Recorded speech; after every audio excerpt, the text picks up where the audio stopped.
234 தொகுதியில 4000க்கும் மேற்பட்ட வேட்பாளர்கள் களமிறங்க போறாங்க. ஒரே ஒரு மூன்றாம் பாலினத்தவர் போட்டிடுறாங்க. சோசியல் மீடியாவில் பிரச்சாரம் பண்றாங்க அப்படின்னு சொல்லிட்டு ஒரு கம்ப்ளைண்ட் கொடுக்குறாங்க. அது என்னன்னா, ஓட்டு போடும்போது அது வீடியோ எடுத்து அது மூலயமா ஒரு கேம்பெயின் 3 மாசத்துல இருந்து 2 வருஷம் வரைக்கும் தண்டனை இருக்குதுன்னு சொல்றாங்க. இப்படி இருக்கும்போது இப்படி ஒரு திட்டமா? அதுக்கான தண்டனையும் அவங்க சொல்லியிருக்காங்க, எச்சரிக்கை விடுத்திருக்காங்க. 3 மாசத்துல இருந்து 2 வருஷம் வரைக்கும் சிறையில் அடைக்கிற அளவுக்கு அது ஒரு தண்டனை. அதோட முக்கியமா அந்த ஐடியா இவங்க நோட் பண்ணி அதை பிளாக் பண்ணுவாங்க. ஆனா இது சாத்தியமா என்ன கேட்டா அது பெரிய கேள்விக்குறி தான். ஒரு ஃபேக் ஐடியை கூட நீங்கள் அந்த ஐபி அட்ரஸ் எல்லாம் வச்சு கண்டுபிடிப்பீங்கன்னா இந்த குறுகிய காலகட்டத்தில் உங்களால் எவ்வளோ தடுக்க முடியும் அப்படின்னு ஒரு கேள்விக்குறி இருக்கு. தேர்தல் ஆணையம் 1000 விதிமுறைகளை வச்சிருக்காங்க. ஓட்டு போட போகும் பொழுது அதெல்லாம் மீறி ஒருத்தவங்க போட்டோ எடுத்து போட்டுற முடியுமா என்ன? நம்ம வீட்டிலேருந்து நம்மளுடைய ஓட்டர் ஐடியை எடுத்துகிட்டு கிளம்புவோம். ஓட்டர் ஐடி இல்லை அப்படின்ற பட்சத்தில் தேர்தல் ஆணையமே நம்மளுக்கு பாஸ்போர்ட் உள்ளிட்ட 12 ஐடென்டிட்டியை நம்ம கொடுத்துருக்காங்க. நம்மளாம் கேம்பெயின் முடிஞ்சிச்சுன்னு சொல்கிறோம். அங்கே ஒரு கேம்பெயின் இருக்கும். என்ன அது கொஞ்சம் இன்ட்ரெஸ்டாகவே இருக்கும். இந்த பக்கம் ஒருத்தர் கன் வச்சுட்டு நிற்பார், இந்த பக்கம் ஒருத்தர் கன் வச்சுட்டு நிற்பார். நம்மக்கிட்ட ஃபோன் கேட்பார், ஃபோன் இருக்கா, மற்ற எலக்ட்ரானிக் எக்யூப்மெண்ட்ஸ் எதனா கையில் எடுத்துகிட்டு வந்திருக்கீங்களா. புது வரவுகள் கொஞ்சம் அதிகமாக தான் இருக்குன்ற பட்சத்தில் அது சவுண்ட் கேக்குது. ஆனா நம்ம யாருக்கு ஓட்டு போட்டோம், எந்த சின்னத்துக்கு ஓட்டு போட்டோம் அப்படின்றத ஒரு 7 நொடிகள் அது டிஸ்பிளேல காமிக்கும்.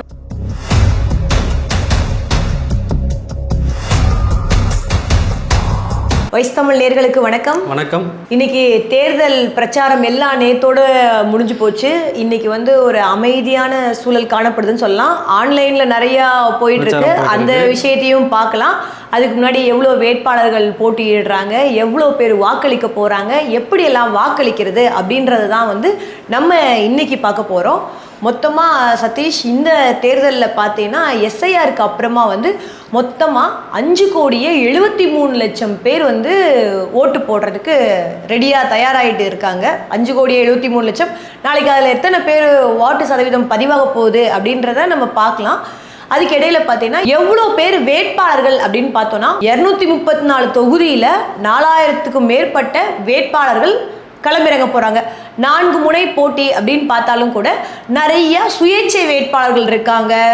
5 முனை போட்டி, 4 முனை போட்டின்னு சொல்றதை காட்டியும் இவங்க நம்ம இது பிரதானமாக மட்டும் பார்க்கலாமே. அப்படி பார்த்தா 7 முனை கொண்டு சொல்லலாம். அதெல்லாம் வேணாம், மொத்தம் 4 முனை போட்டியாவே பார்க்கலாம். டிஎம்கே, ஏடிஎம்கே, என்டிகே, டிவிகே அப்படின்றத பிரதானமாக இருக்காங்க. முனையை நம்ம விட்டுற முடியாது இல்லையா? ஏன்னா அந்த கூட்டணி நிறைய இடங்கள்ல மிகப்பெரிய ரோல் பிளே பண்ண போது அது நமக்கு ரிசல்ட் அன்னைக்கு அதோடைய இதையும் நம்ம தெரிஞ்சுக்க தான் போறோம். குறிப்பா இந்த வேட்பாளர்கள்ல 3579 ஆண் வேட்பாளர்கள் இருக்காங்க, 443 பெண் வேட்பாளர்கள் இருக்காங்க.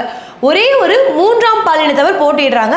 அவங்க நாம் தமிழர் கட்சி சார்பாக வில்லிவாக்கம் தொகுதியில் போட்டியிடக்கூடிய வேட்பாளர், அவங்களுடைய பேர் ரோஷினி.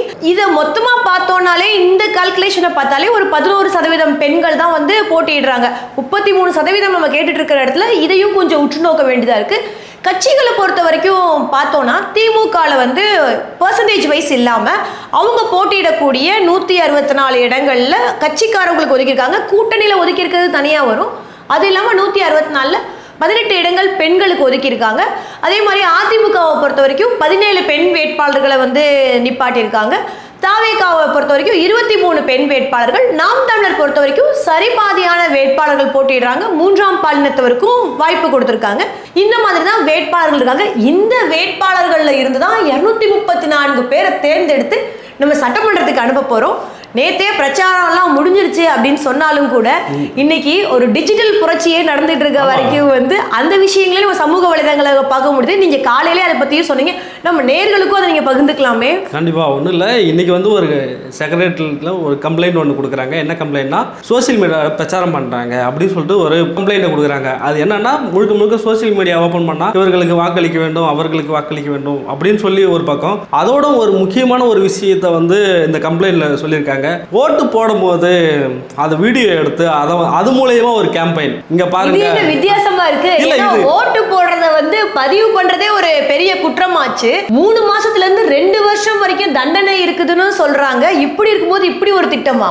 ஆமா, இப்படி ஒரு கம்ப்ளைண்ட் வந்திருக்கு. இந்த கம்ப்ளைண்ட் வந்து தேர்தல் ஆணையமும் வாங்கி வச்சிருக்காங்க. அதுக்கான தண்டனையும் அவங்க வந்து சொல்லியிருக்காங்க, எச்சரிக்கை விடுத்திருக்காங்க. 3 மாசத்துல இருந்து 2 வருஷம் வரைக்கும் அது வந்து சிறையில் அடைக்கிற அளவுக்கு அது ஒரு தண்டனை. அதோட முக்கியமா அந்த ஐடியா வந்து இவங்க நோட் பண்ணி அதை பிளாக் பண்ணுவாங்க அப்படின்னு சொல்றாங்க. ஆனா இது சாத்தியமா என்ன கேட்டா அது பெரிய கேள்விக்குறி தான். ஏன்னா இன்னைக்கு எல்லாருமே சோஷியல் மீடியாவை யூஸ் பண்றாங்க. நம்ம ஏதோ ஒரு கட்சி சார்பா ஒருத்தவங்க பண்ணாங்கன்னா அதை அவங்க யாருன்னு வந்து பாயிண்ட் பண்ணி பண்ணிடலாம். ஆனா இன்னைக்கு இருக்கக்கூடிய சோஷியல் மீடியாவை எல்லாருமே வந்து பயன்படுத்துறாங்க. குறிப்பா யங்ஸ்டர்ஸ் வந்து ரொம்பவே நல்லா யூஸ் பண்றாங்க. அவங்கவுங்க அந்த கட்சிக்காரங்க இப்ப நம்ம நேத்து வெளியிட்டதை வந்து நீங்க தடுக்கவே முடியாது, அது போயிட்டே தான் இருக்கும். ஆனா இன்னைக்கு நிறைய நம்ம வந்து நம்ம பார்க்கவும் முடியுது. இன்னைக்கு வந்து பிரச்சாரம் பண்றாங்க அப்படின்னு ரொம்ப சொல்றேன்ல. இன்னைக்கு வந்து பிரச்சாரம் பண்றாங்க, என்ன போடுறாங்கன்னா இன்னைக்கு வந்து ஓட்டு போடுங்க அப்படின்னு சொல்லி பிரச்சாரம் பண்றாங்க. இது ஒரு பக்கம் இருந்தா நாளைக்கு வந்து நாங்க இங்க தான் ஓட்டு போட்டோம், இங்க தான் அதிகபட்சமான ஓட்டு விழுது அப்படின்னு சொல்லி ஒரு கேம்பெயின் பண்ண போறாங்க அப்படின்றது தான் அந்த கம்ப்ளைண்டோட முக்கியத்துவம். இதுல என்ன ரொம்ப ஒரு முக்கியமா நம்ம பார்க்க வேண்டியது என்னன்னா, இவங்க எல்லாருமே இப்போ ஓட்டு போற எல்லாருமே வந்து அவங்களுடைய சொந்த ஐடியிலேருந்து அதை போடுவாங்களா? தேர்தல் ஆணையத்துக்கு இது ஒரு மிகப்பெரிய சவால். அவங்க வந்து அறிவிச்சிருக்காங்க, ஒரு எச்சரிக்கை விடுத்திருக்காங்க, சரி. ஆனால் இதை வந்து எப்படி நடைமுறைப்படுத்த போகிறாங்கன்றது ஒரு $1 மில்லியன் கொஸ்டின் தான். ஏன்னா இது வந்து ஒரு எச்சரிக்கை பதிவு, ஒரு எச்சரிக்கை அப்படியெல்லாம் எடுத்துக்கலாம். ஆனால் இது வந்து தேர்தல் ஆணையம் இதை நம்ம எதிர்பார்க்குறோம், இதை வந்து ஒரு கனிவாக எடுத்துக்கணும், இதுக்கு வந்து ரொம்ப முக்கியத்துவம் தரணும், இதுக்கான வழிமுறைகளை வந்து நம்மளுக்கு சொல்லணும், இல்லைனா அதுக்கான வழிமுறைப்படி அவங்க வந்து செய்யணும் அப்படின்னு சொல்லிட்டு. ஏன்னா சொந்த ஐடியிலேருந்து போடுறவங்க நீங்கள் ஐடென்டிஃபை பண்ணலாம், அவங்களுடைய ஐடியை முடக்கலாம், அவங்களுக்கு வந்து இந்த சிறை தண்டனை எல்லாமே செட் ஆகும், அவங்க செல்போன் கொண்டு பறிமுதல் செய்யலாம், எல்லாமே வைக்க. ஒரு ஃபேக் ஐடியை நீங்கள் எப்படி கண்டுபிடிப்பீங்க? ஒரு ஃபேக் ஐடியை கூட நீங்கள் அந்த ஐபி அட்ரஸ் எல்லாம் வச்சு கண்டுபிடிப்பீங்கன்னா இந்த குறுகிய காலகட்டத்தில் உங்களால் எவ்வளோ தடுக்க முடியும் அப்படின்னு ஒரு கேள்விக்குறி இருக்குது. ஆனால் இது மிகப்பெரிய தவறு, இதை யாரும் செய்யக்கூடாது. இதை குறிப்பாக வந்து இப்போதைக்கு இது ஒரு மிகப்பெரிய புகார் தான். அவங்க வந்து இது வரைக்குமே சோசியல் மீடியாவில் ஒரு ஆக்டிவாக இருக்க ஒரு குரூப்பாக தான் இருக்காங்க. நம்ம இதுக்கு முன்னே என்டிகேவை பார்த்தோம், அவங்க வந்து ஒரு ஆக்டிவாக இருக்க குரூப்பாக சோசியல் மீடியாவில் இருக்கவங்களாம் பார்த்தோம். அதுக்கப்புறம் தான் பாரம்பரியமாக இருக்கிற டிஎம்கே கட்சியும் சரி, ஏடிஎம்கே கட்சி கொஞ்சம் கொஞ்சமாக இந்த சோசியல் மீடியாவில் கொஞ்சம் கொஞ்சமாக வளர ஆரம்பித்தாங்க. ஆனால் இவங்கெல்லாம் சோசியல் மீடியாலேயே இருக்கிறவங்க, இவங்கெல்லாம் வந்து இன்ஸ்டாகிராம் இல்லாமல் தூங்கி எழுந்திருக்காத ஒரு ஜென்ரேஷனை நம்ம பார்த்துட்டு இருக்கோம். இவங்க மத்தியில் வந்து ரொட்டேஷனாக இந்த பிரச்சாரம் போயிட்டு தான் இருக்குது. இதை தடுக்கிறதுக்கு ஒரு முக்கியமான ஏதாவது ஒரு நடவடிக்கை எடுத்து இப்போதைக்கே ஏதாவது கைது நடவடிக்கையோ இல்லை மற்ற ஏதாவது விஷயங்களையோ இவங்க இது தேர்தல் ஆணையம் கொடுத்தா மட்டும்தான் இதை வந்து நம்மளால் வந்து கட்டுப்படுத்த முடியும். இது வரும் கட்டுப்படுத்த முடியுங்கிறது ஒரு அச்ச உணர்வாச்சும் ஏற்படுத்தும். அதுதான் நம்ம எதிர்பார்க்குறோம். இவங்க என்ன போகிறாங்க நம்மளுக்கு தெரியல, ஆனால் பண்ணால் நல்லா இருக்கும். என்னன்னா எல்லாருக்கும் சம வாய்ப்பு இருக்கான்னு கேட்டால் சோசியல் மீடியாவில் இப்போ இருக்க ஜென்ரேஷன் மாதிரி இதுக்கு முன்னாடி இருந்தவங்களால இருக்க முடியாது. அவங்களுக்கான சம வாய்ப்பு அங்கே கிடைக்காது. எல்லாருக்கும் சம வாய்ப்பு தேர்தல் ஆணையம் ஏற்படுத்தி கொடுக்கணுன்றதை நம்மளுக்கு எதிர்பார்க்கிறோம். தேர்தல் ஆணையம் வந்து பார்த்துக்கிட்டு தான் இருப்பாங்க, இது என்ன பண்ணலாம் அப்படின்றதையும் வந்து அவங்களும் கவனத்தில் எடுத்துக்கிட்டு அவங்களும் அதுக்கான நடவடிக்கைகள் நிச்சயமாக எடுக்க தான் செய்வாங்க. பார்க்கலாம் பொறுத்திருந்து. தேர்தல் ஆணையம் 1000 விதிமுறைகளை வச்சிருக்காங்க. ஓட்டு போட போகும் பொழுதே அதெல்லாம் மீறி ஒருத்தவங்க போட்டோ எடுத்து போட்டுற முடியுமா என்ன? எப்படி நமக்கு நாளைக்கு ஓட்டு போட போறது அப்படின்ற ஒரு விழிப்புணர்வையும் நம்ம இன்னைக்கு மக்களுக்கு ஏற்படுத்தலாம் இல்லையா? இது உங்களுக்கு மட்டும் இல்லை, வைஷவி நேயர்களுக்கு மட்டும் இல்லை, முறையாக ஓட்டு போடணும்னு சொல்லி முடிவு பண்ணியிருக்க, ஃபர்ஸ்ட் டைம் இந்த வாக்கு செலுத்த போகிறேன் அப்படின்னு சொல்லி வந்திருக்க இந்த ஜனநாயகத்தை பங்காற்ற உள்ள அந்த புதியவர்களுக்காகவும் இதை நம்ம ஷேர் பண்ணி தான் ஆகணும். முதல்ல என்ன நடக்கும், ஃபர்ஸ்ட் டைம் நான் இந்த தேர்தலை நான் அணுகிறேன், எலெக்ஷன் எப்படி இருக்கும் அப்படின்றத முழுசாக நம்ம பார்த்தலாம். நம்ம பூத்தை கண்டுபிடிச்சி ஃபர்ஸ்ட் எந்த பூத்துன்னு கேட்டு போய் வரிசையா நிக்கணும். அதுல மாற்றுத்திறனாளிகளுக்கு தனியா கியூ இருக்கும், அதே மாதிரி வந்து வயசானவங்களுக்கு இருப்பாங்க, அப்புறம் ஜென்ரல் இருக்கக்கூடிய வாக்காளர்களுக்கும் இருக்கும். முதல்ல அங்கே போய் அமைதியாக இருக்கணும், அதுதானே ஃபஸ்ட்டு ரூலு. அதுதான் ஃபஸ்ட்டு வந்து நம்ம வீட்டிலேருந்து நம்மளுடைய ஓட்டர் ஐடியை எடுத்துகிட்டு கிளம்புவோம். ஓட்டர் ஐடி இல்லை அப்படின்ற பட்சத்தில் தேர்தல் ஆணையமே நம்மளுக்கு ஒரு பாஸ்போர்ட் உள்ளிட்ட 12 ஐடென்டிட்டியை நம்ம வந்து கொடுத்துருக்காங்க. அதில் நம்ம ஏதோ ஒன்று எடுத்துக்கிட்டு நம்ம போவோம். இந்த கேம்பெயின் 12 ஐடென்டிட்டி இருக்குதா? ஆமாம், 12 ஐடென்டிட்டி. ஆமாம், கண்டிப்பாக 12 ஐடென்டிட்டி இருக்குது. அதை வந்து அவங்க அங்கீகரிச்சிருக்காங்க. அதை நம்ம எடுத்துகிட்டு போனாலே ஓகே. இதில் என்ன குறிப்பானா, நம்மளாம் கேம்பெயின் முடிஞ்சிச்சுன்னு சொல்கிறோம். கேம்பெயின் அங்கே ஒரு கேம்பெயின் இருக்கும். என்ன அது கொஞ்சம் இன்ட்ரெஸ்டாகவே இருக்கும். அவங்க வந்து என்னென்னா கட்சிக்காரங்க வந்து பூத் ஸ்லிப்பு கொடுப்பாங்க. எல்லா கட்சிக்காரங்களும் எல்லா கட்சிக்கார வேட்பாளர்களுடைய சார்ந்தவங்களும் அங்கே வெளியில் வந்து சேர் போட்டு உட்காந்துக்கின்னு வாங்க உங்களுடைய பூத் ஸ்லிப்பு நான் சொல்கிறேன் அப்படின்னு சொல்லி அவங்க ஒரு பூத் ஸ்லிப்பு கொடுப்பாங்க. அப்போ சைலண்டாக ஒன்று சொல்லுவாங்க, போட்டுருங்க எங்கள் கட்சிக்கு ஓட்டை அப்படின்னு சொல்லுவாங்க. இது ஒரு கேம்பெயின் தான். ஆனால் இதை வந்து தடுக்கவும் முடியாது, இது செய்யக்கூடாது தான். நீங்கள் சொல்கிற மாதிரி இல்லை. இப்போ எந்த கட்சி அப்படின்னு பார்த்தோன்னா அந்த கட்சிக்காரரை பார்க்கும் பொழுதே வந்து அவர் அந்த கட்சிக்காரன்ற பொழுதே அங்கேருந்து ஒரு விஷயம் கன்வே ஆகும் இல்லையா? ஓப்பனாக அந்த இடத்துல நம்ம சொல்ல முடியாது, சொல்லுவதும் ஜனநாயகப்படி குற்றம், அப்படி சொல்லவும் முடியாது. ஆனால் ஒரு கட்சிக்காரரை பார்க்கும் பொழுதே இந்த கட்சிக்காரர் வந்து ஒரு முடிவு பண்ணிடுவார் இல்லையா, இவர் நமக்கு ஓட்டு போடுவார் அப்படின்றத. அவர் வந்து இதுக்கு முன்னே வந்து அங்கே போய் ஓட்டு கேட்டிருப்பாரு, அவருக்கு தெரியும், அவர் பழக்கப்பட்டிருப்பார். அவர் தான் அந்த கட்சி சார்ந்தோ அவங்க வேட்பாளர் சார்ந்தோ போய் ஓட்டு தினமும் போய் அந்த முகத்தை பார்த்து ஓட்டு கேட்டிருப்பாரு. அதனால் அவங்கெல்லாம் வந்துட்டாங்களா அப்படின்னு சொல்லி கன்ஃபார்ம் பண்ணுற இடத்துல இருக்கிறதுனால அவர் என்ன பண்ணுவார்னா, அவர் வந்து ஒன்று எழுதி கொடுப்பாரு, இது போல் உங்களுடைய பாகம் எண் வந்து இது, உங்களுடைய பாக எண்ணில் நீங்கள் வந்து இந்த இடத்துல போய் உங்களுடைய நம்பர் உங்கள் வரிசை எண் வந்து இது, உங்கள் பாக எண் வந்து இது, நீங்கள் இங்கே போய் நிற்கணும் அப்படின்னு சொல்லி ஒன்று நோட் பண்ணி கொடுப்பாங்க. ஏன்னா ஒரு வாக்குச்சாவடிக்கு போனாலும் எந்தெந்த இடத்துல வாக்கு போடணும்னு அங்கேயும் நிறைய அறைகள் இருக்கும் இல்லையா, அங்கே போகிறதுக்கான ஒரு வழிமுறைகளை தான் இவங்க கொடுப்பாங்க இல்லையா. இவங்க வந்து நோட் பண்ணி கொடுப்பாங்க. இதை எடுத்துக்கிட்டு நம்ம தான் ஐடென்டிஃபை பண்ணணும். பள்ளிக்கூடத்தில் வந்து ஒரு 4 இடத்துல ஓட்டு போடுவாங்க, ஒரே இடத்துல மட்டும் போட மாட்டாங்க. நம்ம நார்மலாக நம்மளுக்கு தெரிஞ்சது வந்து அரசு அலுவலகங்கள், பள்ளிக்கூடம், ஒரு மண்டபம், அதுபோல் ஒரு இடமா தான் இருக்கும். அப்படி பட்சத்தில் பள்ளிக்கூடமாக இருந்தால் ஒரு பள்ளிக்கூடத்தில் வந்து ஒரு 4 இடத்துல ஓட்டு போடுவாங்க. அதில் வந்து உங்களுடைய பாகம் எங்கே இருக்குது அப்படின்றது தான் அந்த முன்னாடி கொடுக்குறவங்க. அந்த பாகம், அந்த வரிசை எண் அதெல்லாம் எங்கே இருக்குது, நம்ம எந்த இடத்துக்கு போகணும்னு சொல்லிட்டு அப்போயே ஒரு ஐடென்டிஃபை கிடைச்சிடும். அப்படி நம்ம அங்கே போகும்போதே நம்மளுக்கு தெரிஞ்சிடும். அங்கே ஒரு லாங் கியூ இருக்கும். அந்த லாங் கியூ இருக்க வாய்ப்பு இருக்குது. ஏன்னா இந்த முறை வந்து எஸ்ஐஆரெல்லாம் வந்ததுனால அதிகபட்ச வாக்கு வரும், அதனால இருக்கு. இப்பயே நீங்க சொல்லிட்டீங்க, நிச்சயமா நாளைக்கு லாங் கியூ இருக்கும். வெயிலா இருக்கிறதுனால மக்கள்லாம் நாளைக்கு காலையில் நிச்சயமா ஆர்வத்தோட ஓட்டு போடுவாங்க. பார்ப்போம் எப்படி இருக்குன்னு. லாங் கியூ இருக்கும். அதோட ஒரு இன்ட்ரெஸ்டான ஒரு விஷயம் என்ன பார்க்கலாம்னா, மாற்றுத்திறனாளிகள் மற்றும் முதியவர்கள் அவங்களுக்கெல்லாம் வந்து ஒரு தனி கியூ இருக்கும். 2 பேரும் தனியாக தான் பிரிச்சிருப்பாங்க. இதில் நீங்கள் போகும்போது உள்ளே போனது அதான் ஒரு எப்படி சொல்கிறது, இந்த பக்கம் ஒருத்தர் வந்து கன்று வச்சுட்டு நிற்பார், இந்த பக்கம் ஒருத்தர் வந்து கன்று வச்சுட்டு நிற்பார். நீங்கள் உள்ளே போகிறதே வந்து ஒரு புது அனுபவமாக தான் இருக்கும். தேர்தலில் நீங்கள் வாக்கு செலுத்த போகிறீங்கன்னா அந்த இடமே வந்து ஒரு புது அனுபவம் தான். உங்களை என்ட்ரன்ஸ் பண்ணுறதுக்கு ஒரு 2 போலீஸ் வந்து இருப்பாங்க, 2 ஆர்மி மேன் இருப்பாங்க. அவங்க வந்து கன்று வச்சுட்டு நிற்பாங்க. அவங்கள தாண்டி தான் நீங்கள் போகணும். நீங்கள் உள்ளே போன பிறகு உள்ளே ஒரு 4 பேர் இருப்பாங்க. அந்த 4 பேர் யாருன்னா அவங்க வந்து PL1, PL2, PL3, PL4 அந்த வாக்குச்சாவடியோடைய அதிகாரி, வாக்குச்சாவடி அதிகாரி 1, 2, 3 அப்படி தான் இருப்பாங்க.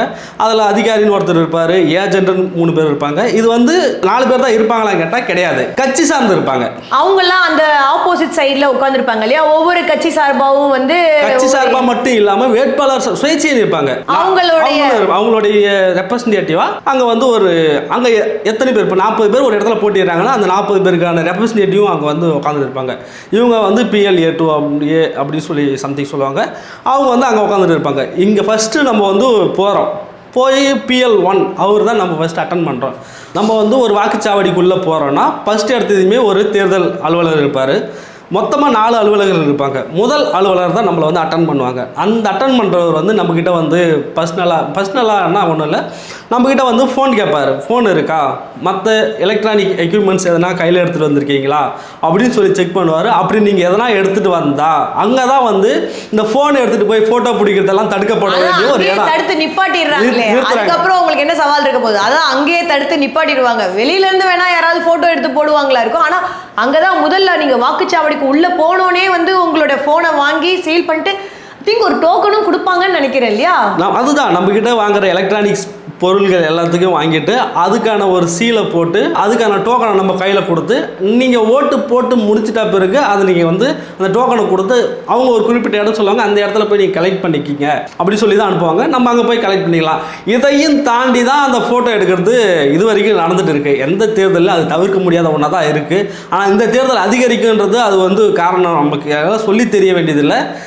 புது வரவுகள் கொஞ்சம் அதிகமாக தான் இருக்குன்ற பட்சத்தில் அது நடந்துருமோன்ற ஒரு அச்சத்தில் தான் கம்ப்ளைண்ட். நம்மளாம் ஃபோனை எடுத்துகிட்டு போய் இந்த ப்ரொசீஜர்லாம் பண்ண மாட்டோம். ஃபோனை வீட்லேயே வச்சுட்டு போயிடுவோம், இல்லை வெளியில் வச்சுட்டு போயிட்டு நமக்கு எப்படியோ நம்ம கூட வரவங்க கொடுத்துட்டு போயிட்டு தான் நம்ம ஓட்டு போடுவோம். ஓகே, இது நம்மளுடைய மிகப்பெரிய நம்ம வந்து ஒரு அறிவுரையாக சொல்லணும்னா முடிஞ்ச அளவுக்கு ஃபோனை எடுத்துகிட்டு போவாதீங்க. அது எடுத்துகிட்டு போய் அதுக்கு ஒரு டோக்கனை போட்டு கொடுத்துட்ட பிறகு அது இன்னொரு இடத்துக்கு போய் நீங்கள் இன்னொரு இடத்துல போய் டோக்கனை காட்டி அதை வாங்கி இது நீங்கள் ஓட்டு போட போனதோட அங்கே டைம் அதிகமாக ஸ்பெண்ட் பண்ண வேண்டியது வேண்டியது இருக்கும். அதுக்கு நீங்கள் ஃபோனை ஒன்று வீட்டிலேயே கொடுத்துட்டு வந்துருங்க, இல்லை வெளியில் யாருனா கொடுத்துருங்க. அந்த இடத்துக்கு எடுத்துகிட்டு போய் அங்கே எடுத்துகிட்டு போகணும் கட்டாயம் ஒன்றும் இல்லை. நம்மளும் ஃபோனோடு தான் இருக்கணும் அப்படி ஒன்றும் கட்டாயமெல்லாம் இல்லை. அதை தவிர்க்கிறது நல்லது, உங்களுக்கும் ஈஸியாகவும் இருக்கும். அதுதான் வந்து நம்ம புதுசாக ஓட்டு போட வர அந்த புதிய வாக்காளர்கள், ஜனநாயகத்தின் புதிய கடமையாற்றுவார் புதிய வாக்காளர்கள் நம்ம சொல்ல வரைய ஒரு சின்ன விஷயம் எடுத்துக்கிறது நல்லதுன்னு நினைக்கிறேன். அவ்வளோதான். இதுதான் நடக்கும். PL1 அவர் வந்து அந்த ஃபோன் செக் பண்ணி முடிச்சிட்டா பிறகு அவர் தான் வந்து ஒரு பூத் ஸ்லிப் நம்ம கையில் தருவார். அவர் என்ன தருவார்னா உங்கள் ஓட்டர் ஐடியில் இருக்க நம்பரு,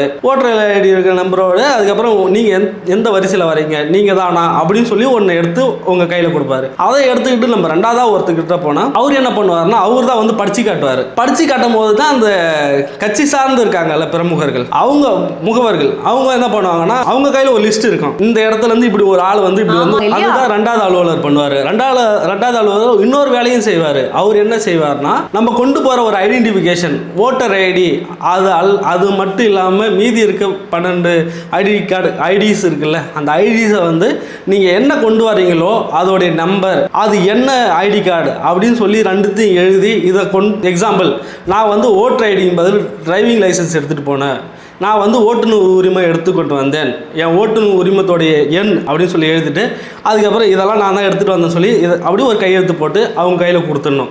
இதுதான் வந்து நம்ம ஒரு ஐடென்டிஃபிகேஷன் எடுத்து போய் கொடுத்தான் அதனால் நம்மளை அலோவ் பண்ணாங்கன்றதுக்கான ஒரு அத்தாச்சு. இது முடிஞ்சிட்ட பிறகு ஒரு மூணாவதாக ஒரு ஆள்கிட்ட போவோம். அவர் தான் ரொம்ப ரொம்ப முக்கியமானவர். நம்ம வந்து எலெக்ஷன்னாலே எல்லாருமே ஒரு விரல் புரட்சி எல்லாமே வைக்கிறவர், அது அவர் தான். மூணாவதாக ஒருத்தர் இருப்பார். அவர் தான் நம்ம அவர் பெரிய வேலை இல்லை, ஆனால் அது ரொம்ப முக்கியமான வேலை. அதுதான் வந்து தேர்தலுக்கான ஐடென்டிட்டியே அதுதான். ஆமா, ஒரு விரல் புரட்சி மாதிரி நம்ம இப்படி கையை தூக்கி காட்டுறதுக்கு மைய வைக்கிறவர் அவராக தான் இருப்பார். அவர் தான் மூணாவது அலுவலர். அவர்கிட்ட போனால் அவர் வந்து நம்ம கையில் மைய வச்சு விட்டுருவார்.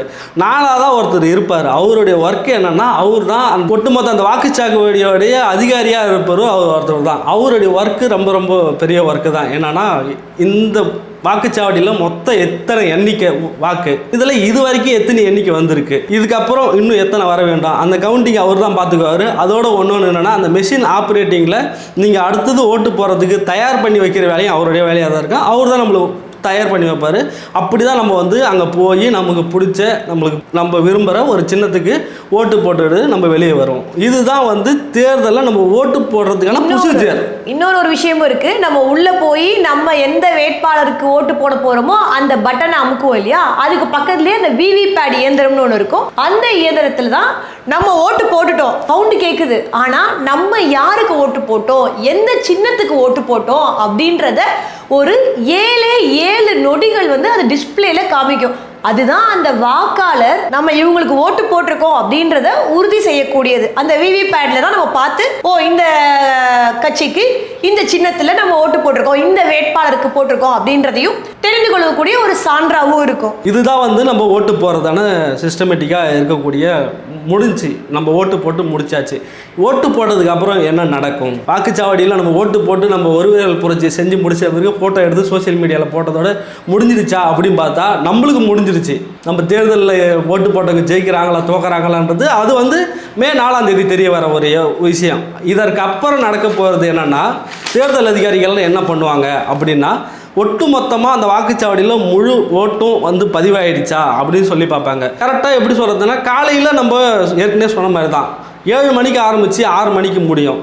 ஆனால் இதை வந்து எப்படி சொல்கிறதுனா ஒரு 5:30 மணிக்கு வந்து லாஸ்ட்டாக டோக்கன் தருவாங்க.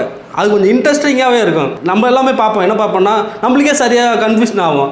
7 மணிக்கு ஆரம்பிக்கிறாங்க, 6 மணிக்கு முடியணும் தானே, இன்னும் 10 மணி வரைக்கும் போலிங் போயிட்டே இருக்குது, அப்போ அங்கே மட்டும் எக்ஸ்டெண்ட் பண்ணுறாங்களா, நம்மளுக்கு ஏன் எக்ஸ்டெண்ட் பண்ண மாட்டாங்க, அப்படியெல்லாம் ஒன்று இருக்கும். அது எப்படி நடக்குதுன்னா ஒன்றும் கிடையாது. நம்ம வந்து காலையில் 7 மணிலேருந்து ஆரம்பித்தாலும் ஒரு சில பேரால் வந்து இருக்கட்டும் பார்த்துக்கலாம், போய் ஓட்டு தானே போட போகிறோம், பொறுமையாக போய் போட்டுக்கலாம் அப்படின்னு சொல்லி வெயிட் பண்ணி கடைசி அந்த 5 மணிக்கு கிளம்பி போய் 5:30 மணிக்கு போவாங்க.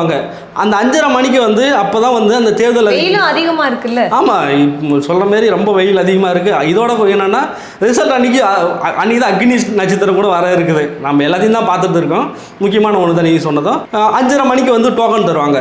அந்த டோக்கன் எப்படின்னா அந்த 5:30 மணிக்கு யாரெல்லாம் வராங்க அவங்கள எல்லாரையும் அலோவ் பண்ணணும். அவங்கள தாண்டி வேறு யாரையும் அலோவ் பண்ணக்கூடாது. ஏன்னா இவங்களை அலோவ் பண்ண மாட்டேன் 6 மணிக்குள்ளே எலெக்ஷன் முடிக்க முடியும் அப்படின்னு ஒரு கணக்கு இருக்குது. இந்த பட்சத்தில் எல்லாருக்கும் டோக்கன் இஷ்யூ பண்ணுவாங்க.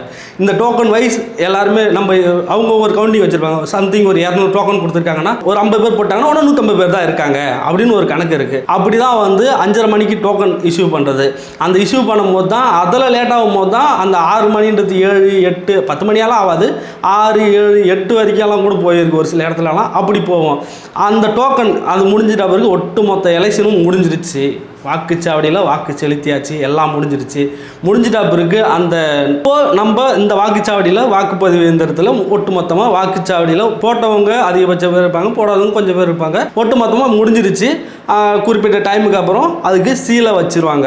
இவ்வளோதான் வாக்குப்பதிவு ஆகிருக்கு அப்படின்னு சொல்லி சீலை வச்சிருவாங்க. இது சீலை வச்சிட்ட பிறகு என்ன பண்ணுவாங்கன்னா இந்த வாக்குச்சாவடி மாரி ஒரு 10 வாக்குச்சாவடிக்கு ஒரு வண்டி இருக்கும். அந்த ஒரு வண்டி என்ன பண்ணுன்னா அந்த வண்டியில் தான் வந்து 10 வாக்குச்சாவடியில் இருக்க வாக்கு இயந்திரங்களை கலெக்ட் பண்ணுவாங்க. கலெக்ட் பண்ணி என்ன பண்ணுவாங்கன்னா அதை வந்து கவுண்டிங்காக ஒரு இடத்த வந்து பிரத்யேகமாக ஒதுக்கியிருப்பாங்க.